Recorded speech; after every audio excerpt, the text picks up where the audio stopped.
Assalamualaikum warahmatullahi wabarakatuh. Halo semuanya, perkenalkan saya Yunita, mahasiswa dari Universitas Siber Asia. Saya sangat senang bisa menyampaikan presentasi ini yang berjudul Effective Leadership in the New Age of Business. Presentasi ini saya susun untuk memenuhi tugas UAS mata kuliah Estetika Humanisme. Kenapa saya memilih topik ini? Karena saya percaya bahwa kepemimpinan yang baik bukan hanya penting dalam dunia kerja, tetapi juga dalam kehidupan sehari-hari, baik sebagai mahasiswa, anak dalam keluarga, maupun anggota organisasi. Kita semua memiliki kesempatan untuk menjadi pemimpin. Dan pemimpin yang baik adalah mereka yang mampu memahami dan memanusiakan orang lain.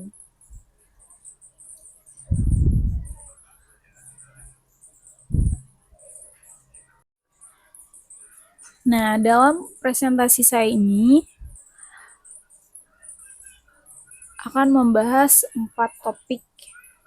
Yang pertama, Introduction to Modern Leadership.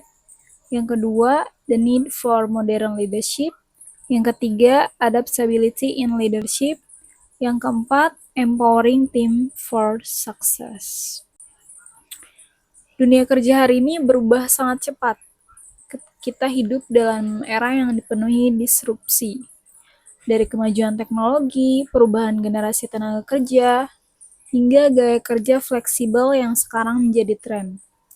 Semua itu menuntut pemimpin untuk tidak hanya pandai mengatur, tetapi juga pandai mendengar dan memahami. Kepemimpinan tidak lagi tentang kekuasaan, tapi tentang pengaruh yang bermakna. Misalnya di perusahaan seperti Google, gaya kepemimpinan mereka sangat mendorong inovasi, kolaborasi, dan empati. Setiap karyawan punya ruang untuk mengembangkan ide, dan pimpinan bertugas menjadi fasilitator, bukan diktator. Nah, kenapa sih?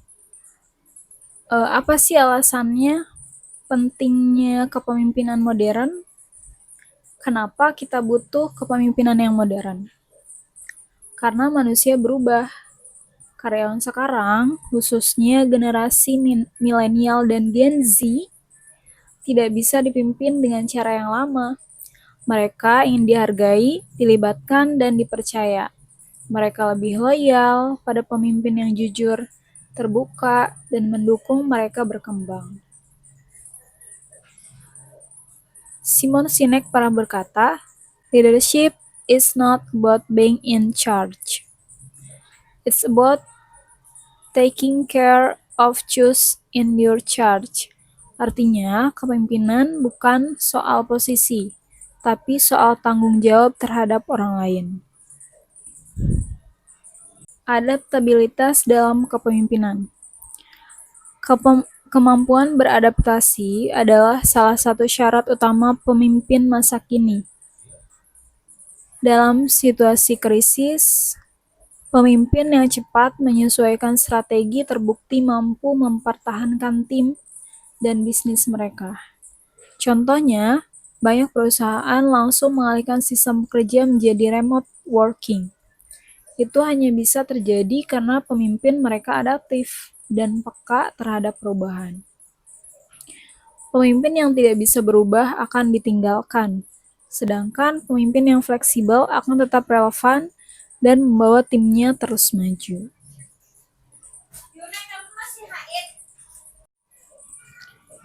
Kemudian memberdayakan tim untuk sukses.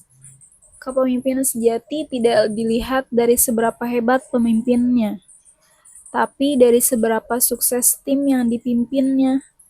Memberdayakan tim artinya memberikan kepercayaan ruang dan dukungan agar anggota tim bisa berkembang dan mengambil inisiatif. Sebagai contoh, saya pernah mengikuti kerja kelompok di kampus. Pemimpin kelompok kami tidak hanya membagi tugas, tapi juga terbuka mendengarkan saran dan membantu yang kesulitan. Saya merasa dihargai dan itu membuat saya lebih semangat berkontribusi. Pengalaman ini membuat saya sadar bahwa pemimpin yang baik itu tidak harus paling pintar, tapi harus paling peduli. Nah, apa saja sih keterampilan yang diperlukan? Nah, untuk menjadi pemimpin yang efektif, kita harus mengembangkan keterampilan tertentu. Ada 4 nih. Yang pertama, emotional intelligence atau kecerdasan emosional, agar bisa memahami dan mengelola emosi dengan baik. Yang kedua, coaching dan mentorship.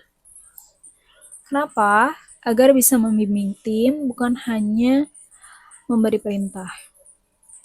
Yang ketiga, komunikasi yang aktif dan mendengarkan, agar terciptanya suasana kerja yang terbuka dan sehat. Yang keempat, pengambilan keputusan dalam ketidakpastian, karena dunia sekarang penuh perubahan dan tidak kepastian. Keterampilan ini bukan hanya untuk CEO atau manajer. Siapapun yang ingin jadi pemimpin, bahkan di lingkungan kecil, perlu kita mengasahnya. Kemudian, effectiveness of modern leadership. Efektivitas kepemimpinan modern. Gaya kepemimpinan modern ini terbukti efektif. Banyak perusahaan global membuktikan bahwa tim yang dipimpin secara humanis lebih kreatif, produktif, dan loyal. Ketika orang merasa dihargai, mereka akan memberi yang terbaik. Sebaliknya, ketika orang hanya disuruh dan ditekan, mereka akan bekerja sekadarnya. Itulah mengapa kepemimpinan yang humanis menghasilkan hasil yang bukan hanya baik secara angka, tapi juga secara nilai kemanusiaan. Nah, kemudian ada analisis SWOT. Mari kita lihat kelebihan dan kekurangan dari pemimpin modern ini. Yang pertama, strength. Strength itu kekuatan. Bagaimana cara meningkatkan keterlibatan dan semangat kerja. Kemudian ada weakness. Weakness itu kelemahan. Nah, ini yang menguras energi emosional pemimpin. Yang ketiga ada opportunities, membentuk budaya kerja yang positif dan inovatif. Kemudian threat, pengambilan keputusan bisa lebih lambat karena harus melibatkan banyak pendapat. Dengan manajemen yang bijak, kelemahan dan ancaman ini bisa diminimalkan, sehingga manfaatnya jauh lebih besar. Oke, baik. Sebagai penutup, saya ingin menegaskan bahwa kepemimpinan yang efektif di zaman sekarang adalah kepemimpinan yang manusiawi. Bukan soal siapa yang paling tinggi jabatannya, tapi siapa yang paling bisa membawa timnya maju bersama. Inilah esensi dari estetika humanisme, memanusiakan manusia dalam proses mencapai tujuan bersama.